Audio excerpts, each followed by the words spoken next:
we're talking here about the energy savings from active solar projects generically for Ukraine and the regions where most of these projects are. So, first of all, the energy in Ukraine, electricity I should better say, is generated mostly centralized. So there are big areas like in the southeastern and eastern region, and the need is in other areas. So you have a huge transportation issue. The power grid is unfortunately has not seen the necessary investment or lack of investment, which means there are quite some losses. And then there are areas like on the Crimea and in the Odessa regions which need electricity and have long ways to get there. And let's now go explicitly on the Crimean Peninsula. And how many of your projects are there? Our first projects are all there. And now we have developed towards Odessa region for the same reason I'll explain to you now. But I have the numbers on the Crimean better in my head when we started. So the Crimean Peninsula has a need of about 900 megawatt in winter time and 1200 megawatt of electricity need in summer, when all the tourists populate the resorts in the Black Sea and switch on the air conditioners. Okay, so the peninsula has a small thermal power plant. I have it right about 70 megawatt and imports most of the electricity from the mainland, mainly coming from a big nuclear power plant close to Zaporozhye. Nominal capacity 6 gigawatt. Along that pass, they lose about 40%. So now you can pay more or less 1.6 more, 1.4 more for electricity, or you build something local. There were talks of making a nuclear power plant, but this was voted down by a combination of the Academy of Science and an environmental movement after the Chernobyl disaster. Yes, I saw. I actually got some video and photos of this power plant. So this never took off. Building more thermal was not considered good. So the Crimean government pushed a renewable agenda through. And about what year was this? This was 2009. Okay. And Active Solar signed an MOU with them to build, if I have the numbers right, about 1 gigawatt of renewable of PV power plant there. There is a similar project on wind. So that's why when you travel to Crimea, especially on the coastline, you see wind power plants and you see our power plant. So that's how this whole thing developed. And this year, April, I was in the switching station of the local grid operator, and at that time Perova and the other big plant, Rodnikova, were providing 70% of the daily need, of the peak need for all of Crimea.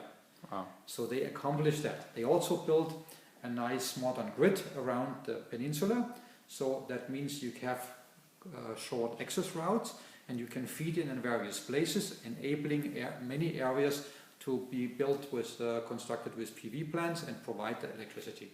So that's the idea. Excellent. And I think everything came together very nicely. Excellent. So now Odessa also has a kind of a finger structure off from Ukraine, so everything needs to go somewhere there. So it makes absolute sense to install a local generation and feed it in the local grid. Yeah, I think you know that I spent 2 or 3 days down there in that region. If I can pronounce it correctly, it's like Shokono or something.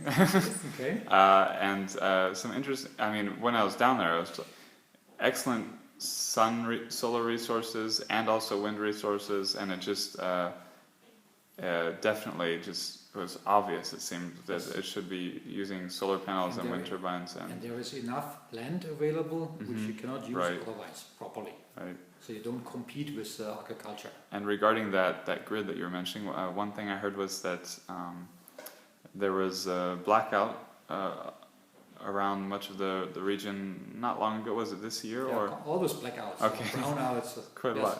And the person at the Perova or Perova. Yeah. Perovo. Yes. Perovo solar power plant. He told me that at this time of this big one, everyone on the region was without electricity except for Simferopol, which was completely fine getting electricity from that power plant. Yes. So it just this is something I think a lot of people don't realize is how much solar PV helps with actually with reliability. Yes. Yep. So that's exciting. So, and generally he had a comment also about needing fewer imports of less imports of oil and gas from Russia. So that's a big benefit not only to the region but to the country. Every energy saving. Ukraine is very dependent on Russian oil and gas, and the country is really suffering from the prices there. And because they, in order to provide heat, especially to the population, they subsidize the gas price down, which costs quite a lot of money for the state budget. Right. So any savings in that thing could help a lot. I feel like he said 3 billion was what was saved from active solar power plants to date. So that's pretty impressive. Also, that also comes back to the issue of electric vehicles. If the fuel can be electricity, then that makes a tremendous impact also in reducing those imports. Yes. Are you guys involved in any way in also collaborating with EV people? EV is a little younger still than solar. Let's put it this way: we are working together with companies providing energy storage solution. Not yet EV. But you're supportive, obviously. We work, as I mentioned, yes. We know them, yes. And so I think that wraps up those main questions. But since you mentioned your research a little bit, I'm just curious what you researched prior to, and basically your whole career, in a nutshell, if you could. Whole career in a nutshell. Yeah, just quite a big nut. Let's try the shell for it. So now I've spent about 30 years in semiconductor, and the last 6-7 years now in solar. And I did my PhD also in solar, and then I switched to semiconductor. And the semiconductor stuff, this was research in universities, or? I joined Siemens in 1981, and then I worked more or less my whole life in developing of memories.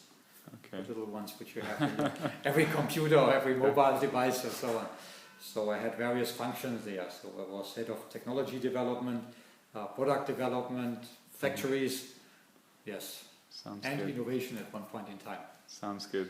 Thank you very much. I greatly appreciate your expert commentary, and I'm sure our readers will also on Clean Technica and Solar Love and EV Obsession. And probably other sites in our Important Media network. So greatly appreciate it.